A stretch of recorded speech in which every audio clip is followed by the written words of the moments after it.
Bonjour et bienvenue à ce deuxième épisode de Espoir Guatemala. Nous rencontrons Mme Suzanne Lehoux de Sudène Entraide, La chroniqueuse Ariane Tourini qui nous présente son reportage. Nous poursuivons avec Mme Caroline Tremblay pour une deuxième chronique culinaire. Et toujours avec Mme Caroline qui nous parle des stages de citoyenneté responsable. Bonne émission!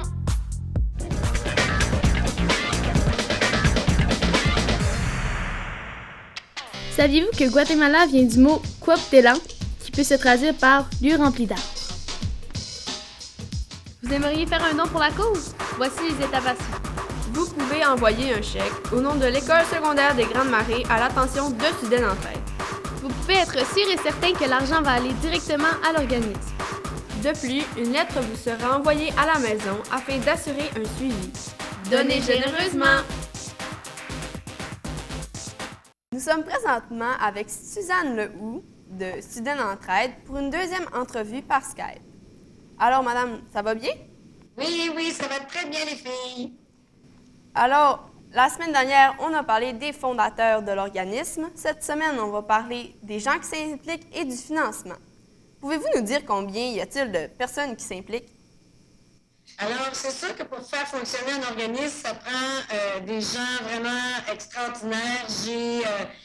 J'ai comme deux équipes. J'ai une équipe au Guatemala qui sont des salariés, qui sont des employés du comptoir d'entraide qu'on a créé là-bas.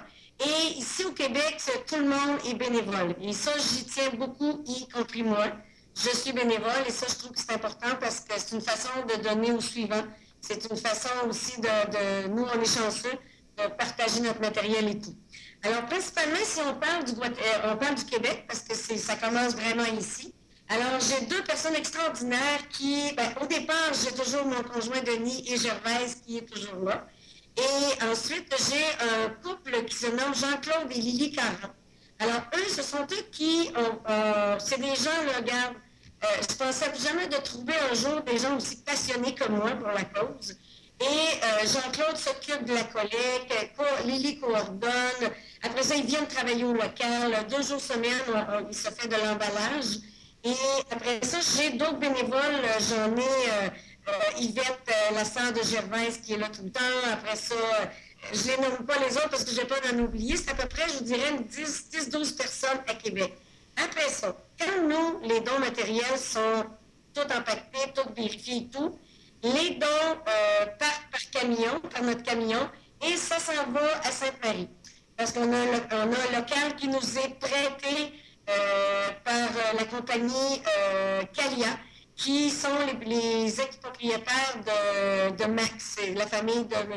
Poulet de Sainte-Marie-en-Beauce. Alors, merci à David et justement Marie-France, parce qu'ils nous prêtent cet entrepôt-là. Si je le payais, ça me coûterait 20 000 $. Alors, c'est vraiment un très beau don.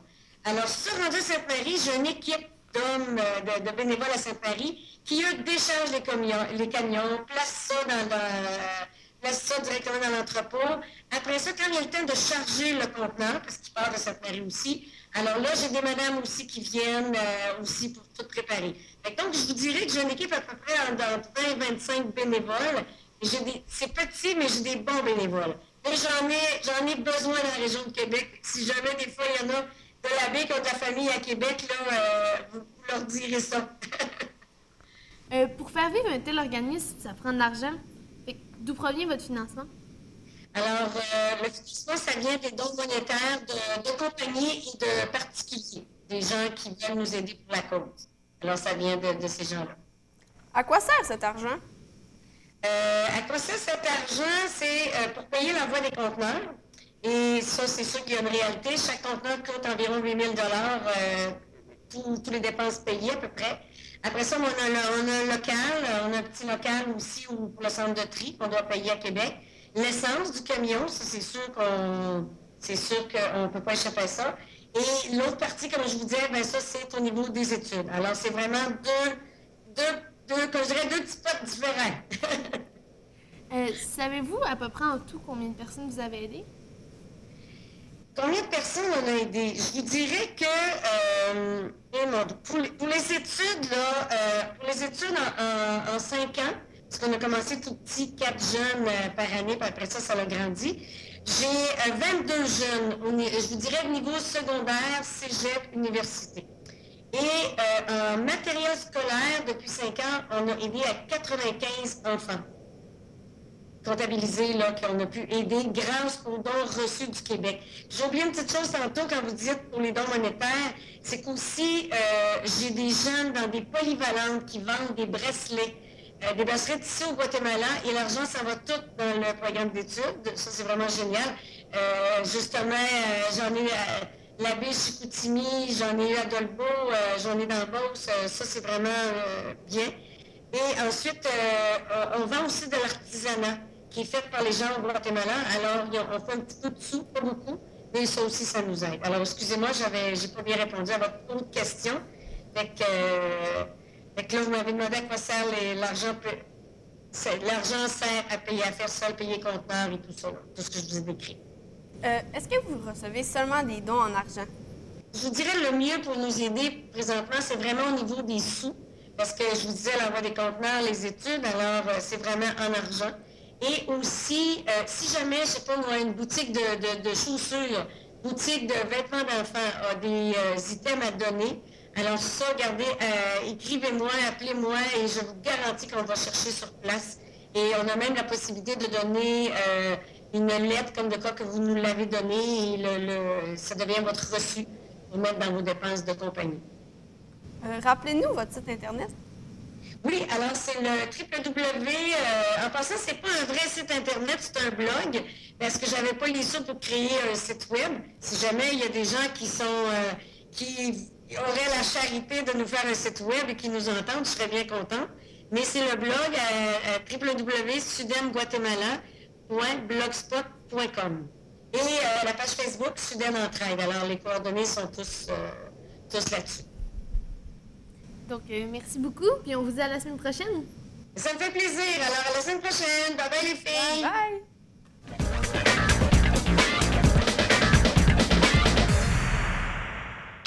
Saviez-vous que le café, le sucre et les bananes sont les principales exportations du Guatemala? Vous aimeriez faire un don pour la cause? Voici les étapes à suivre. Vous pouvez envoyer un chèque au nom de l'École secondaire des Grandes Marées à l'attention de Sudem Entraide. Vous pouvez être sûr et certain que l'argent va aller directement à l'organisme. De plus, une lettre vous sera envoyée à la maison afin d'assurer un suivi. Donnez généreusement!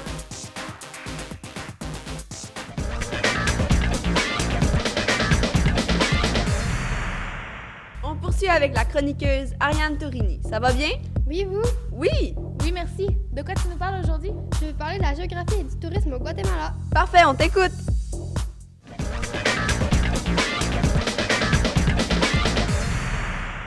Le Guatemala est un pays situé en Amérique centrale. C'est aussi un pays montagneux, sauf le long des côtes où l'on trouve des plaines. Il a une superficie de 110 890 km², soit environ 15 fois plus petite que le Québec. La plupart des grandes villes sont situées dans le sud. Le climat est tropical, quoique plus tempéré en altitude. Le taux d'humidité régresse un peu pendant la saison sèche. Les montagnes connaissent des nuits glaciales, des journées pluvieuses et froides pendant la saison des pluies, mais chaudes et agréables pendant la saison sèche. La température moyenne annuelle est d'environ 20 degrés Celsius. Le climat des plaines côtières est plus tropical avec une température moyenne annuelle de 28 degrés Celsius. La saison humide s'étale de mai à octobre. Le territoire guatémaltèque est traversé d'est en ouest par la Sierra Madre, chaîne montagneuse d'origine volcanique dont le point culminant est le volcan Tajumulco. Puisque le sol est très fertile, il est la principale ressource du Guatemala, ce qui en fait un pays principalement agricole. Ses forêts couvrent plus que le quart de son territoire et l'eau presque la moitié. La faune comprend des cerfs, des singes et des pécaris, surtout dans les terres basses. D'autres animaux sauvages, comme le jaguar, le tapir et le puma, vivent en petit nombre, et des crocodiles peuplent quelques cours d'eau. Les oiseaux, eux, sont extrêmement nombreux. Le Guatemala est un pays qui regorge de paysages somptueux, de volcans en activité, de sites archéologiques comme Tikal et encore davantage.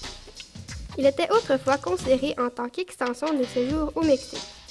Le Guatemala nous plonge en pleine culture amérindienne, puisque la grande majorité des habitants du Guatemala descendent directement des Mayas et que les Indiens ont su conserver leur culture. Itinéraires de trekking à travers la forêt tropicale, ascension de volcans et plusieurs autres activités sont au programme. Vous pourrez même faire du parapente dans un cratère au lago de Atitlan, ou de la plongée dans le lac. Les surfeurs surveilleront sûrement les vagues propices sur la côte pacifique. Toutes ces raisons font du Guatemala un pays à visiter. Bon voyage!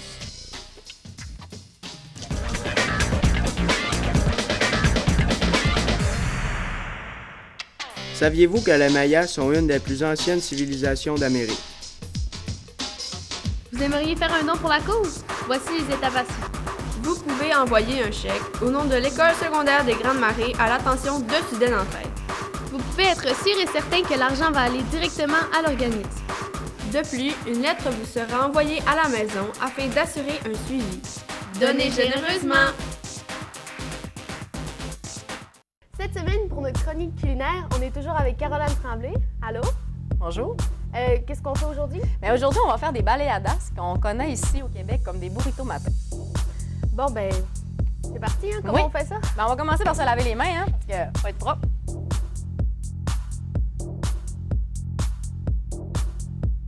Je vais vous présenter les ingrédients tout de suite. Donc, on a besoin pour faire la recette d'une canne de fèves rouges.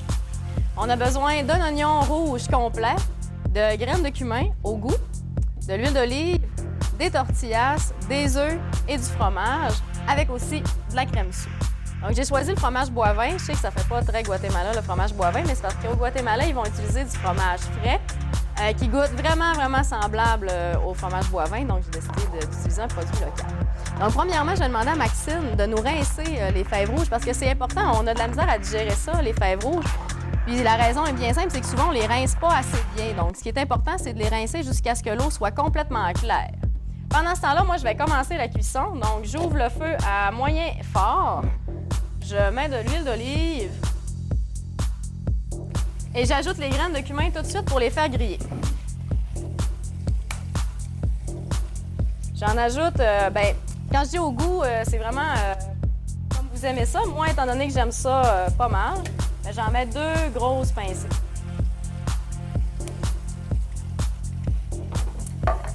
Donc, tranquillement, là, on attend que les graines de cumin aient changé de couleur un petit peu, que le poêlon ait pris sa chaleur avant de commencer à faire revenir les oignons.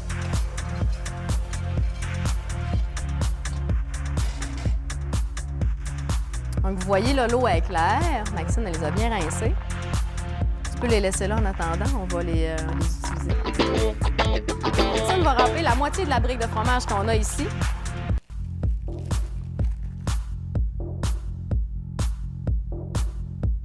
Donc, quand le poêlon commence à être chaud, j'ajoute mon oignon.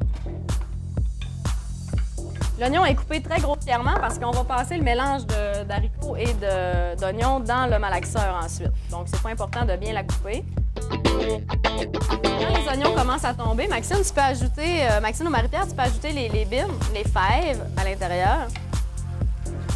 Ajoute-les au complet. Oui, tout. Donc, on ajoute les fèves et on les mélange bien avec les oignons. On les fait revenir 1 ou 2 minutes là, avec les oignons.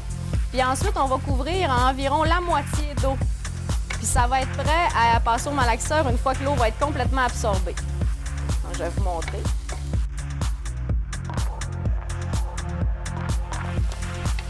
Donc, une fois qu'on les a bien réchauffés avec la chaleur du poêlon, on ajoute l'eau.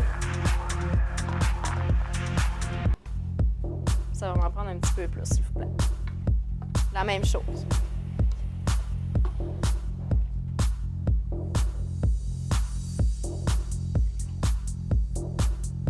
Puis une fois que l'eau est mise, là, il reste seulement à laisser mijoter le temps que l'eau s'évapore complètement puis que les fèves aient absorbé l'eau. Puis ensuite, on va le passer au malaxeur.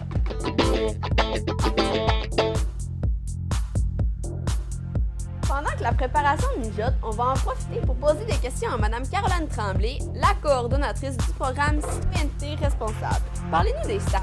Et en citoyenneté responsable, là, les élèves de secondaire 4 ont la chance de vivre un stage. Ils doivent en sélectionner un parmi 3 stages qu'on leur offre. Ils ont le choix d'aller soit faire le stage d'engagement dans la région. Donc ça, c'est un stage qui se passe entièrement dans notre région.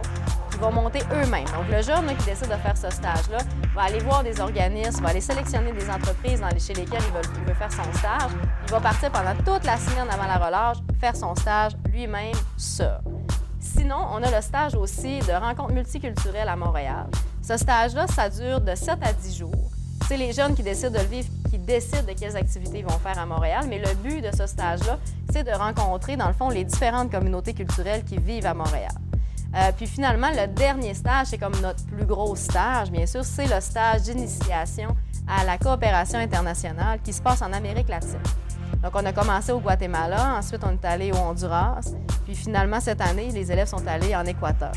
Donc, c'est un stage de 2 semaines, donc environ 17 jours, où les jeunes s'en vont vivre en famille pour essayer d'apprendre une nouvelle culture. Pouvez-vous nous dire qui peut participer au stage? Oui, tous les élèves de citoyenneté responsable participent au stage. En fait, ils sont obligés de participer au stage en secondaire 4. Donc, ils se préparent pendant 3 ans là, à choisir leur stage. Et en secondaire 4, ils vont faire leur choix, puis ils vont décider de partir avant la semaine de relâche. Donc, on part la semaine avant la relâche et la relâche au complet si on s'en va au stage international. Comment choisissez-vous les endroits où les élèves passent leur stage? Bien, pour ce qui est du stage en région, là, c'est vraiment le jeune qui décide des endroits où il va aller. Moi, mon travail, c'est juste de m'assurer que ça va bien se passer là-bas, qu'il va être bien accueilli, puis que aussi c'est une entreprise qui est ouverte à recevoir un jeune. Pour ce qui est de Montréal, bien là, tu sais, les endroits qu'on va visiter, on le décide ensemble, le groupe ensemble du stage. Quel hôtel est-ce qu'on prend, quelle activité on va aller, quelle communauté on rencontre. Puis sinon, bien, pour le dernier stage, là, celui d'initiation à la coopération internationale, l'Amérique latine, c'est assez grand, là. Il y a beaucoup de pays. Comment est-ce qu'on fait pour choisir? C'est qu'en citoyenneté responsable, on a un comité de parents. Donc, on s'assoit ensemble, le comité de parents, avec moi et la direction. Puis c'est à ce moment-là qu'on décide, dans le fond, de l'organisme avec qui on va partir. Puis l'organisme avec qui on va partir détermine le pays, parce que tous les organismes de coopération internationale sont basés dans un pays fixe, mais il n'y a pas 2 organismes dans le même pays. Donc, selon l'organisme qu'on choisit, bien, ça fait qu'on change de pays. Comment vous préparez les jeunes au stage? Bien, pour les différents stages, c'est sûr que celui qui nécessite le plus de préparation, c'est le stage d'initiation à la coopération internationale. Ce stage-là, comment on fait pour préparer les jeunes? Premièrement, on dîne ensemble 1 fois par semaine dès la première semaine d'école, en secondaire 4. Ensuite, ils ont un atelier d'espagnol de 2 heures à toutes les semaines après l'école en parascolaire. Donc, de 4 heures à 6 heures, 1 fois par semaine, sont en espagnol parce qu'ils vont vivre en famille là-bas, en Amérique latine, mais ils ne parlent pas français, ils parlent espagnol. Ensuite, ils vont faire 3 fins de semaine de formation complète. Ils vont arriver à l'école le vendredi soir, puis ils vont revenir à la maison seulement le dimanche soir, où ils vont être toute l'équipe ensemble du stage à se préparer à vivre le stage là-bas. Donc, ils vont faire des activités de préparation à la vie d'équipe. Parce que vivre ensemble pendant 17 jours, c'est pas évident là, quand on se connaît pas beaucoup. Ils vont faire des activités sur la mondialisation, ils vont pratiquer leur espagnol, ils vont manger de la bouffe aussi de là-bas, où est-ce qu'ils vont s'en aller, pour bien se préparer. Sinon, pour le stage à Montréal, on dîne ensemble 1 fois par 2 semaines. On fait plein d'activités pendant ces dîners-là. Puis, si on a besoin, là, si l'équipe n'est pas assez serrée, bien là, on va faire un 24 heures qu'on appelle, où on va dormir ensemble à l'école. On va faire plein d'activités pour se rapprocher un petit peu. Sinon, le stage régional, bien, je dîne avec eux 1 fois ou 2 semaines. Puis je révise avec eux leur préparation de stage. Je vois avec eux comment contacter les entreprises et tout ça. Mais sinon, il y a beaucoup moins de préparation. Quel moyen de financement est-ce que vous utilisez? Les élèves, en fait, en citoyenneté responsable, ont quand même une chance parce qu'on leur offre un moyen de financement dès leur secondaire 1. On fait des financements hebdomadaires. Donc, à toutes les semaines, les élèves vendent du fromage Boivin. Ils vendent aussi du miel qui est produit par Mellifère, qui est un producteur de miel de la baie. Et puis, on vend aussi du café. On a choisi du café équitable qui nous est vendu par le Café Cambio parce que, dans le fond, en citoyenneté responsable, on a certaines valeurs, puis on ne voulait pas aller hors de nos valeurs pour les moyens de financement. Donc, on a soit des produits locaux ou des produits équitables. Sinon, là, pendant l'année aussi, les élèves font plusieurs événements de financement spéciaux. Là. Comme samedi, le 7 juin, on organise une foire de jeux d'adresse. Donc, ça a lieu de 13h à 16h, puis tout l'argent qu'on va ramasser pendant cette foire-là va être donné aux jeunes qui ont été bénévoles pendant la journée. Sinon, on organise des dîners spaghettis, on en fait tellement de moyens de financement qu'on dirait que je ne m'en rappelle plus, mais en secondaire 4, précisément, là, les élèves organisent plein d'activités eux-mêmes. Une vente de garage, organisent un cocktail dînatoire, des dîners spaghettis, des choses comme ça pour ramasser plein d'argent en dernière minute. Pouvez-vous nous rappeler où se sont déroulés les derniers stages? Oui, les derniers stages internationaux, là, le premier en 2010 a eu lieu au Guatemala parce qu'on était supposé aller au Honduras, mais il y avait une guerre civile à ce moment-là. Donc, l'organisme nous a changé de pays pour nous rassurer. Sinon, les trois autres, là, 2011, 2012, 2013, ont eu lieu au Honduras, qui est un pays situé entre le Salvador et le Belize. Puis, le dernier stage, celui de 2014, cette année, a eu lieu en Équateur. Puis pour l'an prochain, on est en réflexion. On hésite entre l'Équateur et le Nicaragua. Quel stage avez-vous accompagné? Moi, j'ai accompagné le Montréal en 2010. J'ai accompagné le Honduras en 2011. Puis depuis ce temps-là, je vais à Montréal à tous les ans. Quel stage a été votre préféré? Ça, vous ne pouvez pas me poser cette question-là, là, c'est impossible. Je peux pas répondre quel stage a été mon préféré parce que, premièrement, bien, ça serait un peu méchant pour les jeunes que j'ai accompagnés là-bas, parce que là, ils penseraient que je les aime moins. Mais je les ai tous aimés, les stages que j'ai accompagnés. Mais chaque stage est vraiment particulier parce que je pars toujours avec des jeunes différents. Fait que c'est jamais la même dynamique là-bas. Je sais jamais à quoi m'attendre non plus. C'est sûr que, tu sais, le premier stage que j'ai fait en 2010 à Montréal, c'était la première fois que je partais en stage avec des jeunes. Donc, c'était un gros stress pour moi. J'avais jamais conduit à Montréal. J'étais jamais partie avec des élèves à l'extérieur de la région. Donc, pour moi, ça a été un gros stress, mais les élèves ont été super fins et ils m'ont aidé à ce que ça soit plus facile. Le Honduras, bien, c'est particulier quand même, là, partir 17 jours avec 14 jeunes au Honduras, ça fait une drôle de dynamique. Surtout que j'étais jamais sortie du Canada. Donc, pour moi, c'était ma première expérience en avion, ma première expérience à l'aéroport, ma première expérience dans un pays hispanophone aussi. Ça a été génial, vraiment.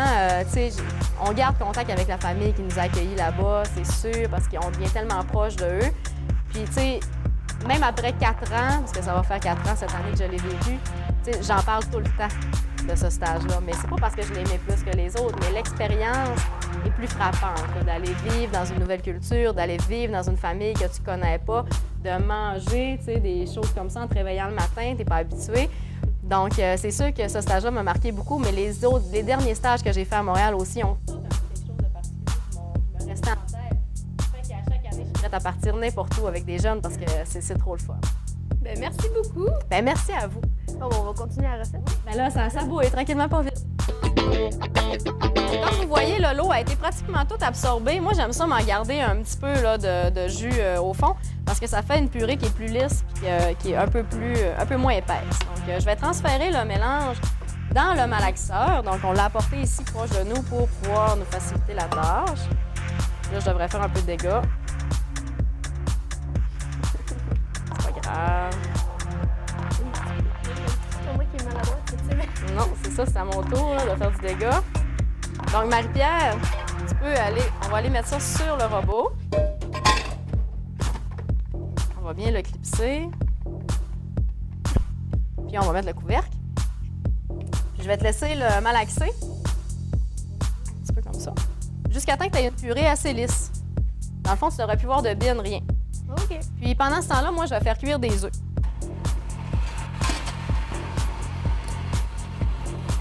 Je vais faire cuire des œufs, là. On les fait cuire comme des œufs brouillés standard. Donc, je les mets dans la poêle puis je vais les brouiller. J'ajoute pas de l'air, rien. Vraiment juste des œufs.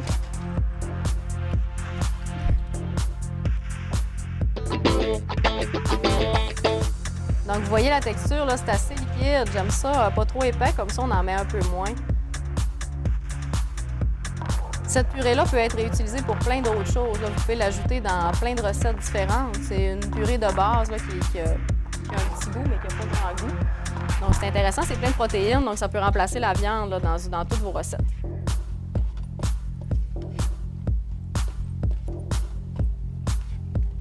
Une fois qu'ils sont bien cuits, bien, je ferme mon rond et je suis prêt à faire le montage. Donc, c'est super simple. J'ajoute de la purée de bine comme au milieu. À la moitié, là. J'en mets un petit peu au goût, ça dépend de comment vous l'aimez. Ensuite, je vais ajouter des œufs, du bon fromage boivin,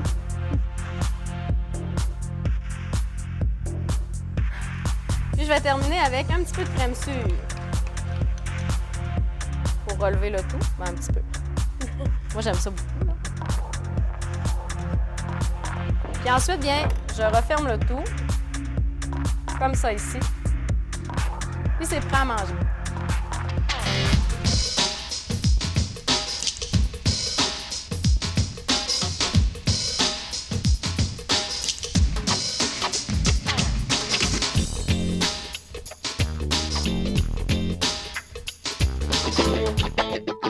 Ariane, comment t'as trouvé ça? J'ai trouvé ça vraiment très bon, puis je pense même que je vais m'en faire le matin à l'avenir. Là. C'était vraiment très bon. J'en ai même repris un deuxième. Alors, je vais faire différent, là. C'était excellent, puis j'ai vraiment aimé ça.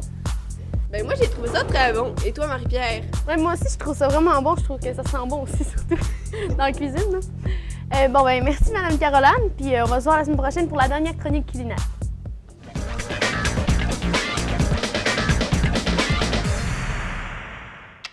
Saviez-vous que le Guatemala a obtenu son indépendance en 1821, en même temps que le Honduras, le Salvador, le Nicaragua et le Costa Rica? Vous aimeriez faire un don pour la cause? Voici les étapes à suivre.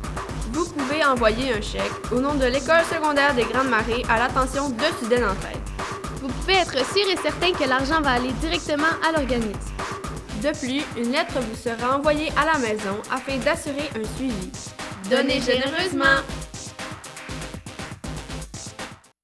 C'est tout pour l'épisode d'aujourd'hui. On vous dit merci d'avoir été avec nous. N'oubliez pas de donner généreusement. On se revoit la semaine prochaine pour un autre épisode de Espoir Guatemala! On poursuit avec la chroniqueuse Ariane Tourini. Ça va bien? Oui. Oui, alors, de... Ça va bien?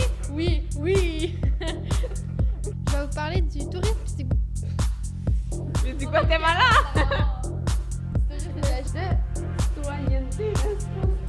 Et c'est ce qu'on a envie de montrer.